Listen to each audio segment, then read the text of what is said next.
нафароне ки аз дарди дандон азият мекашанд ва ё мехоҳанд дандонҳои худро сафед бикунанд, пас ба рақамҳои дар экран буда дар тамос бошед. аз номи канали Юристи J муроҷиат кунед, ба худ тахфиф бигиред. Он бародарон дар шаҳри Москва қарор доранд.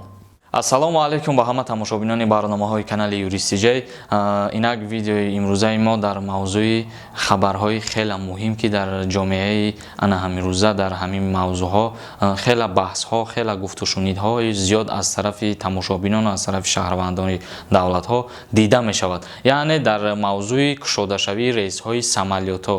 Чӣ хеле ки ба ҳамаи мо шумо маълум аст, ана Уральские авиалиния объявление кардаги буд дар шабакаи интернети Россия ки аз 12 июл парвозҳо аз Федератсияи Россия ба ҷумҳурии Тоҷикистон боз мешаванд, яъне кушода мешаванд. Вале лекин сафоратхонаи ҷумҳурии Тоҷикистон, яъне ҷумҳурии Тоҷикистон ана ҳамин чиза қабул накарду рад кард. Ва ба хотире ки ҳоло маълум нест Тоҷикистон кай парвозҳоша боз мекунад.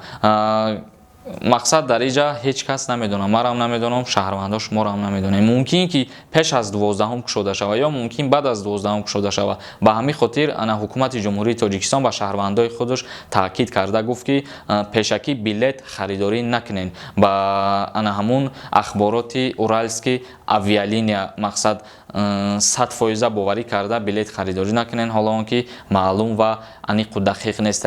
Лекин дар имрӯза хабари мо боз чандин хабарҳои хуш ба шумо расонданием ки берун аз ҷумҳурии Тоҷикистон ам бошад, лек ба мо шумо боварӣ дорам ки хабарҳои хушанд дар бораи кушодашавии рейсҳо дар дигар давлатҳо, махсусан дар давлати ҳамсояи мо, яъне ҷумҳурии Узбекистон. аз ана ҳамин рӯз, рӯзи 15 июн парвозҳо аз сари нав боз шуданд, яъне ки рейсҳои самолётош ба дигар давлатҳо кушода шуд. Давлатҳое ки ана мақсад иҷоза додагияи парвоз кардану шиштухез дигар самолётҳоро дар фурудгоҳҳои худаш, Узбекистон низ парвозҳои худша боз кард. ва ба ҳамаи ана ҳамин хонандагон маълум аст ки комиссияи Аврупо як машварате дода буд дар бораи боз шудани ҳавопаймоҳо ва дубора ба кор кардани ана ҳамин ҳавопаймоҳо як маълумоти пешкаши ҳама карда буд ки аз 16 июн сар карда дар чандин давлатҳои Аврупо мақсад ана ҳамин карантин ба анҷом мерасаву аэропортошон ба кору фаъолият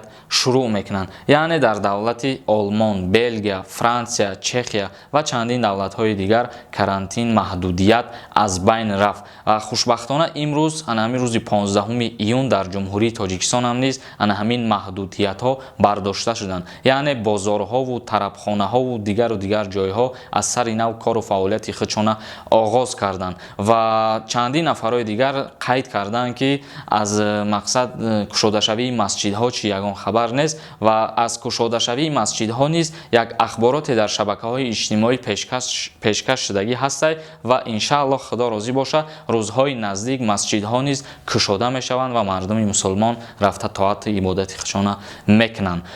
инак ҳамин буд хабарҳои имрӯзаи мо, махсус хабари мо дар бораи кушодашавии рейсҳои Узбекистон буд ва машварати Аврупо оид ба давлатҳое ки мо номбар кардем рейсҳои самолётҳо кушода шиданд. ва бародарои азиз, дар охири барнома як чиз дигара қайд карданем ки мо як барномаи пеш гирифтаем, яъне бо номи ҳуқуқшинос. дар ӯ барномамон мо мақсад ягон меҳмон даъват мекунем, мақсад ду меҳмона даъват мекунему саволҳо ба вайҳо пешкаш мекунем, умуман саволҷавоб мекунем. барномаи хеле шавқовара, мо аллакай як барномаро ба навор гирифтагием.